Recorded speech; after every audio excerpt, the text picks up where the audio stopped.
The first speaker for today, I won't talk much about this person because the very objective of the speech is to introduce himself.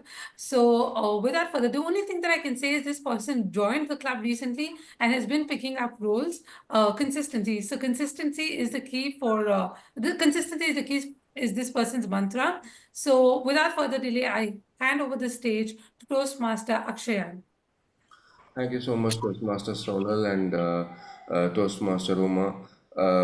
Very good morning, DPM Satish Menon sir, and all of you in the group. I'm here to present my icebreaker today, which is titled Turning Points and New Beginnings. Um, I'll just get started with the flow in it. So it was around 7:30 a.m. when I set out for work in on January 22nd, 2024, settling in my beloved Mazda CX-9, a sea gray colored beauty that I was on cloud nine when I bought it. It was a usual 90-minute drive that felt regular, very uneventful, and with the Dubai skyline in the distance and my morning playlist humming in the background. I pulled into the office parking lot at 8:57 a.m., swiped in exactly at 9 a.m., thinking it was going to be just another ordinary day. And within the next 5 minutes, everything changed. I walked into a small conference room with the HR manager and the senior director, and I was told that my position was made redundant along with countless others as part of a mass layoff.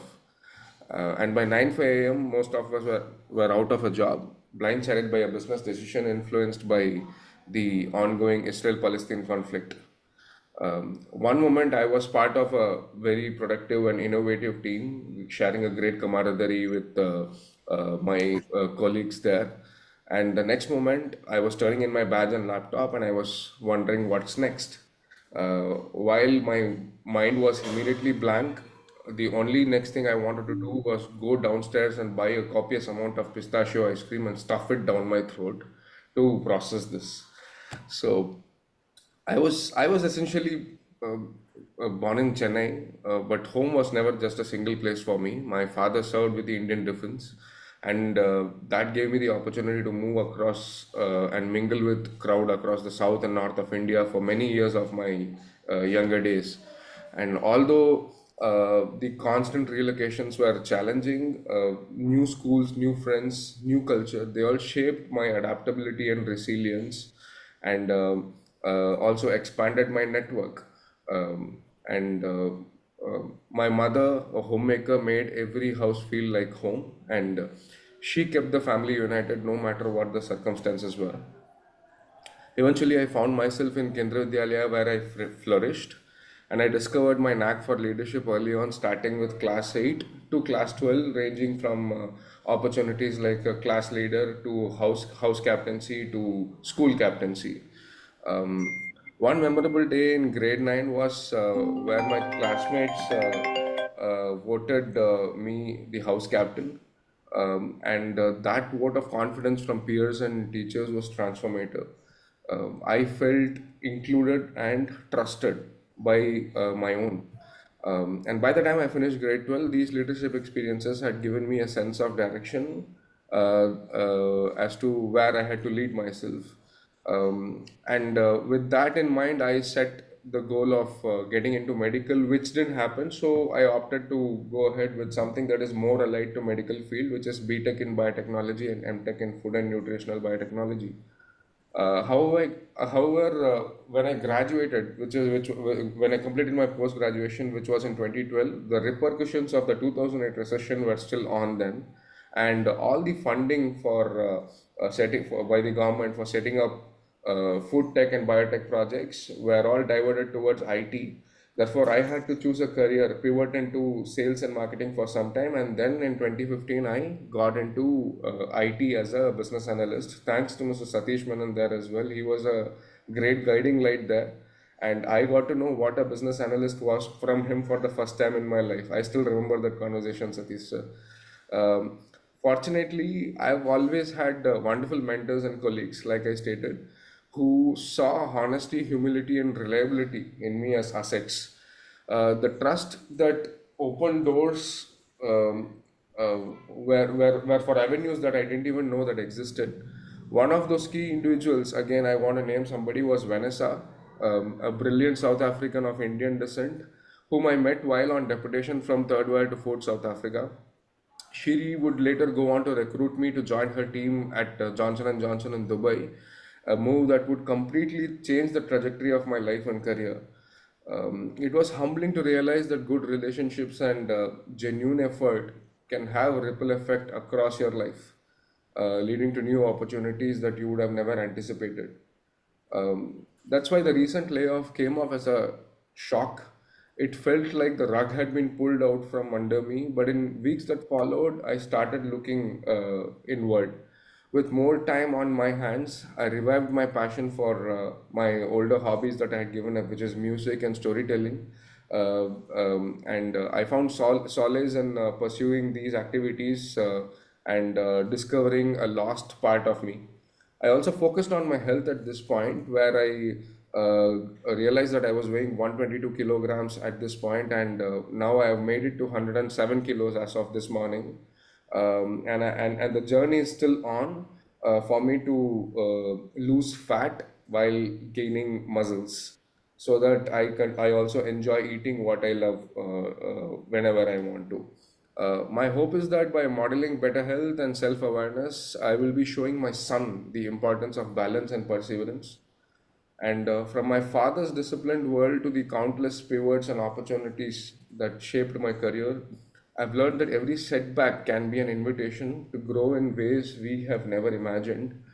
And joining Toastmasters as a next step, I intend to transform these lessons into clear, confident messages that may resonate with others and find themselves at unexpected crossroads. Thank you for listening to my story. I'm excited to learn from each one of you as this path grows. Good day, and thanks for taking the time to listen to my speech. I would like to invite Toastmaster Umamaheswari to give the evaluation report for Toastmaster Akshayan's speech. Before that, I would like to give brief introduction about Toastmaster Umamaheswari. She is an international bilingual novelist, soft skill trainer, motivational speaker, handwriting trainer, and business coach. Apart from all these things, she is being a good mentor for me. Um, she is playing a vital role in my career. She is always encouraging me, like you have been showing lot of improvement and keep on giving motivational speech to consistently attend that were Toastmasters meeting. Not only me, she is being a mentor for lot of mentees as like me. I would like to invite Toastmaster Umamaheswari. Would you please give detailed report for Toastmaster action speech? Over to you, Toastmaster Umamaheswari. Thank you, Toastmaster Rajeshwari. Your introduction literally made my day. Good morning, fellow Toastmasters and guests, and especially my target speaker, Toastmaster Akshay. Icebreaker speech. The purpose of icebreaker speech is to get the answer, who is Akshayan? And I definitely did justice for that question, I should say. We learned who is Akshayan today, and I love the way you narrated things at the start of the speech. We literally visualized Dubai when you started your narration. Thank you for that. And you gave how all your past, your present, your expectations, the future, everything in your icebreaker speech, which totally combine everything, the purpose of the icebreaker speech, and it was really good. The flow of speech is so casual, and I can see like you're confident, you are in ease with engaging people, and that is the first step of successful becoming a successful speaker. And you have taken that first step successfully. Congratulations for that. And I appreciate you for using the word of the day in your speech beautifully and strategically. I have a couple of suggestions for you to improve your speech. Since this is your icebreaker speech, let us go on a step-by-step improvement. So I have listed out certain suggestions for you to improve your speech. I kind of felt like, I think you're using two screens or a camera and screen separate. Might be because of that you are turning to your right here and then to check your screen, or I'm not sure about that. But that movement of your, not only just eye contact, the entire movement of your face literally disturbs the speaker whenever you do that. So I kind of advise this, like Even though it is a virtual meeting, we call it as a virtual eye contact where you look at the screen or look at the camera, which will make people think that you are interacting with them directly. So avoid as much as possible, like looking on the other side of the screen when you are giving the speech. Uh, second three things I just want you to incorporate in your speech. Number one is the pauses. Number two is the emotion. Number three is the emphasis.